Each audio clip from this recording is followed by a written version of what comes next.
गुजरात में चारसू लहराती सरसब सरसों की फसल हर मन को भाती है। देही खवातीन सरसों की एक एक गुंदल को चुनकर सफाई के बाद मिट्टी की हंडिया में पकाती हैं। हंडिया का ढक्कन जब खुलता है तो इलाका सर्दी की सौगात की खुशबू से महक जाता है। साग पर मक्खन का पेड़ा रखकर बाजरे की रोटी से खाने का अपना ही मजा है।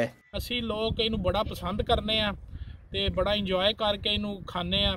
ਨਾਲ ਬਾਜਰੇ ਦੀਆਂ ਰੋਟੀਆਂ, ਬਾਜਰੇ ਦੀ ਰੋਟੀ ਦੇ ਉੱਤੇ ਨਾਲ ਸਾਗ ਤਿਆਰ ਕਰਕੇ ਅਸੀਂ ਲੋਕ ਹਫਤੇ 'ਚ ਇੱਕ ਵਾਰੀ ਘਰਾਂ ਦੇ ਵਿੱਚ ਮੱਖਣ ਧਾਰ ਕੇ ਇਹਨੂੰ ਬੜਾ ਲਜ਼ੀਜ਼ ਤਰੀਕੇ ਨਾਲ ਖੁਸ਼ ਹੋ ਕੇ ਖਾਂਦੇ ਆ। ਸਾਡੇ ਇਲਾਕੇ ਵੀ ਇੱਕ ਬੜੀ ਸੁਗਾਤ ਹੈ, ਅਸੀਂ ਇਹ ਬੜਾ ਖੁਸ਼ ਹੋ ਖਾਂਦੇ ਆ ਤੇ ਅਗਰ ਇਹ ਸਾਰਾ ਸਿਆਲ ਵੀ ਰਵੇ ਤੇ ਅਸੀਂ ਖਾਂਦੇ ਰਹਿੰਦੇ ਆ।